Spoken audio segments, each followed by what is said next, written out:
Good morning, everyone, and welcome to our news conference this morning. My name is Samantha Becotte. I'm the president of the Saskatchewan Teachers Federation. I just want to share a quick thank you for joining us this morning. I want to acknowledge that I'm joining you from Treaty 6 territory, the traditional lands of the Métis, but here representing teachers across Treaties 2, 4, 5, 6, 8, and 10 territories. So to start this morning, I'm going to give you a brief update of where we have been, although I know many of you have been following along this process, so sorry for the repetition. Let you know then where we are going as well. So in terms of where we have been with negotiations, we had 10 days at the table negotiating, and through all of those days, we saw no movement on government's part on the majority of the issues that teachers have brought forward in negotiations. In October, we declared an impasse at the bargaining table, and after that, held a sanctions vote. And in that vote, 90% of teachers across Saskatchewan voted, and 95% of members voted in favor of taking action. This should have sent a very clear message to government that teachers are ready to take a stand to ensure that the experiences of students and teachers improve in schools all across the province over a longer term. From there, we moved into conciliation. We were able to get days relatively quickly early in December, and we met in that process for 5 days. We hope that this would provide a resolution to the process of negotiations, or at least bring the two sides closer together. I do want to share my thanks to the conciliation panel. They worked extremely hard to bring the two sides together as well, and it was clear that that was their goal through the entire time, the entire 5 days that we were meeting, was that they hoped they would be able to provide a resolution or to provide a path forward, and unfortunately unable to move the process forward through conciliation. But through that process, we received a report earlier this week, which, as I shared earlier, that this report states that teachers can negotiate their working conditions. And as we have been talking about, these working conditions are our students' learning conditions. Children and their families deserve to know that they will have the support that is needed for them to thrive during their years in public education. Teachers have done everything possible to find a resolution to this process. We have taken any action that is possible to apply pressure on this government to come to the table in good faith, to try and have it not directly impact the school day. Unfortunately, government continues to refuse to make any agreement directly with teachers that provides improvements to schools and classrooms. Through this government's intransigence and changes that they made to legislation, teachers have no other option to take but to begin to impose sanctions. So today, we will be starting a 5-day countdown to our first action that will occur on Tuesday, January 16th, where teachers province-wide will hold a 1-day strike. We do not want to take this action. We can avoid taking this action. At any time, if government is willing to discuss longer-term commitments to address class complexity, teachers will return to the table. We need everyone's help to urge government to get back to the table and start bargaining in good faith. So please, I encourage everyone to contact your MLA, let them know that they need to renew their mandate and make students, teachers, and public education a higher priority. As a parent and as a teacher, I know our kids here in Saskatchewan deserve the best. And right now, the government is leaving them behind. We can't wait any longer. We need commitments now.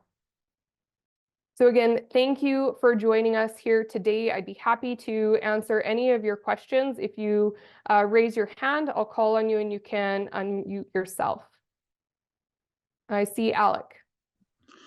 Hi there, Samantha. So 1-day strike, this appears to be sort of the first salvo in ongoing breakdowns of negotiations. Starts as a 1-day strike. What happens after that? And I suppose why give the 5 days if 48 hours is all that you need to give to legally be in strike position? That's a great question. And I guess the short answer to that question is that our goal is to get an agreement. Our goal isn't to take these actions. So yes, it is one day at this point. We are hoping that that one day is enough to get this government to move off of their opening positions within bargaining and get to the table and start addressing those big concerns that teachers have brought forward, specifically around class complexity. And same thing with the 5 days. We are giving plenty of notice because we are approaching this in good faith. We are approaching this in the hopes that government will take teachers seriously, take the process seriously, renew their mandate, and get back to the table so that we can avoid any action. And then, sorry, my understanding of this might be, I might just need a little bit of a lesson on this. You're able to go on strike for one day and then return to operations as normal on Wednesday? That's correct, yes. Got it. And you mentioned changes to legislation as well, making this sort of a last-ditch effort. Can you elaborate a little bit on what those changes are and why specifically they're putting you in this position? Yeah, so in 2018, I believe it was that the legislation was changed that removed teachers' ability to apply for binding arbitration unilaterally. And so teachers have very little options within the bargaining process that they can take on their own. We have done, like I said, everything outside of bargaining to apply pressure within the bargaining process, whether it was through Tell Them Tuesday and having members of the public reaching out to their MLAs and supporting teachers sharing these messages, our mini rallies that were actually massive across the province in many areas to, again, display to MLAs that teachers are serious about this and the public is serious about this, and we need to see better conditions in our classrooms so that students and teachers can be successful. And I'm sorry, this is just the last one for me, and then I'll shut up and let somebody else have a chance here. Just from the conciliation report, one quote when it comes to classroom complexity and composition, specifically from the report, the board is not prepared to make a recommendation in that regard. It is far too complicated a matter involving legal arguments of statutory interpretations and charter principles. Are you convinced that you are on sound ground saying that this is something that you can bargain at the table? And specifically, if the issue is too murky and not clear enough for the government to pursue, given that they say that there's a charter challenge to it, do you have an opportunity to essentially challenge that? So we have seen precedents of this across the country. In Canada, we know most recently Quebec and Ontario have secured tentative agreements with their provinces and their ministries of education that do address class complexity or class size, more class complexity more recently. New Brunswick is one earlier in the year, as well as other provinces who have already addressed this through the negotiations process. We've also seen and experienced here in Saskatchewan why we need to have class complexity and supports in schools included within the negotiations process. Not only are they teachers' working conditions, and we need to ensure that those working conditions improve and students are able to be successful in schools, but we have seen where government has negotiated a salary increase and then not funded that salary increase, leaving divisions on the hook and with no additional funds because school boards now can't change their municipal tax levy, which means that it's an unfunded increase. So divisions essentially were left with the opportunity to either take from their school division reserves, which not all school divisions have reserves, and now many of them have been depleted to nothing over the last several years, or to cut supports. So we want to ensure that that teachers' working conditions do not suffer as government continues to erode public education funding. We want to ensure that funding meets and exceeds enrollment, that it meets and exceeds inflation to ensure students can be well supported. Okay, thank you so much. Thank you. Hannah? Thanks. What can parents expect if this isn't successful in getting the government to come to the table on class complexity? What can parents expect to be the next steps that you might take? Well, at this point, we don't have a specific action that we're planning on taking. We're looking at all possible options of what the next steps might be. I want to avoid those next steps, and I assume other parents across the province want to avoid those steps too. So we would encourage parents to contact their MLA, contact the Minister of Education, contact the Premier, let them know that they need to renew their mandate, get back to the table, and make long-term commitments to ensure that the experiences of students in all areas of the province improve. I know we have seen a couple of pilot projects announced by the ministry this week. It could be as simple potentially as making a commitment to expand those projects so that they support all classes across Saskatchewan, or all teachers across Saskatchewan and all students, so that they can have a better experience in their public education. So, so right now you wouldn't be saying if there could be more strikes coming? Well, there could be, but like I said, our goal is to get an agreement. We're not announcing anything further beyond the 1 day at this time. We're hopeful that that is enough to move the government off of their position. We're hoping we can even avoid that. If government comes back to the bargaining table with a renewed mandate, we would be happy to return to the table. And I have said to the minister himself, we will go back morning, night, weekends. We will go and have those conversations anytime they are willing to, at any point, discuss class complexity and making commitments to teachers. Thank you. Thanks. Aishwara? Just wanted to ask how the strike's going to affect teachers. Well, teachers will obviously not report to work on January 16th, assuming, again, if government doesn't return to the bargaining table. And so they will report to different areas, depending on where they are within the province. There are plans in each of our local associations. And teachers will be standing together and showing government that we're serious about seeing improvements for students in our schools. Thank you. Thanks. Laura? So if you can't see the chat, so what is your message to parents who are going to have to pull their kids out of school for the day and possibly scramble to take a day off work? Absolutely, it is unfortunate that we have gotten to this point. As I said, we have been trying to avoid this for the last 7 months, essentially, since May of last year. We have been providing government with every opportunity to come to the table and to make an agreement. And I think that parents stand with teachers in that they want what is best for kids, and that's what teachers are fighting for. So while I know it can create challenges for parents, that is why we provided a little bit of additional notice beyond the required or legislated 48 hours notice. But we are hopeful that teachers and parents and students are standing together and letting this government know that we need to see improvements to classrooms all across the province. Julia?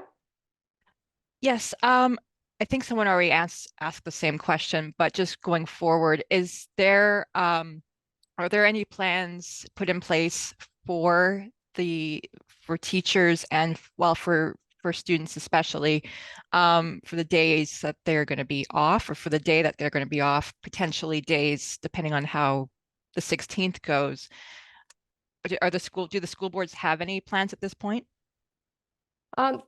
Not as far as I'm aware. That would be a question that I would encourage you to direct to the Saskatchewan School Boards Association or local school boards specifically. They might have a plan in the event of a potential sanction, but as I said, we are providing additional notice that isn't required. They do have time to make plans for Tuesday next week, but like I said, they as well should be encouraging government to get back to the table with a renewed mandate. School boards and school divisions should want to see more supports for our students. And so they should be saying the exact same things that teachers are saying, that we need to see a longer term commitment. One-time funding is is not as beneficial as we would expect, because then we're hiring for positions that might not be there in future years. So they should have the same concerns that we do. And if they don't, I wonder why, because we're fighting for kids and we're fighting for supports for kids. Okay, thank you. Thank you. So Laura, I see another question there in the chat, wondering why a full-scale walkout as opposed to escalating action. So this is a strategy that we have taken. We want government to know that teachers are serious about this. We have also heard from many people across the province about the uncertainty around other conditions, whether we're escalating with a work to rule or withdrawal of voluntary services. We wanted to have government know that we are serious about this, that we need to see improvements now. And we didn't want this to escalate and draw on for a long period of time. We want to get back to the table. We want to come to an agreement, and we want to avoid a long-term escalation. Well, I see Josh has added a question into the chat as well. So changes to address class size and complexity could come with a significant price tag. Is there much sense, or is there any sense of how much this might be responsible for the reluctance to talk about these issues? Government has the ability to fund public education. There shouldn't be a question about that. When you look at the Premier's Twitter feed, it is talking about how great Saskatchewan is and the prosperity in the province, and how we are leading the country in the economy and our growth in our economy. We have $1 billion that they've allocated towards debt repayment, and we have also clearly stated to them that this $400 million gap to education due to years, really a decade of underfunding, that has left increases below the rate of enrollment and the rates of inflation, have created this gap. So we need to see improvements. We know that it's not going to all happen in 1 year, which is why we need to see a longer term commitment. And like I said, investment in public education is the best investment that we can be making in this province. They need to start making kids a higher priority on their list. They have the ability to fund it. It is their responsibility to fund public education. And as a parent, as a teacher, they need to start doing it now. Camille? Hi, Samantha. So I will ask Angela Barda, please, to answer in French. Sorry for that. That's okay, no problem. My apologies for my lack of No French. problem. Bonjour Camille. Bonjour Angela. J'aimerais s'il vous plaît que vous répétiez donc ce que la STF prévoit pour le 16 janvier prochain.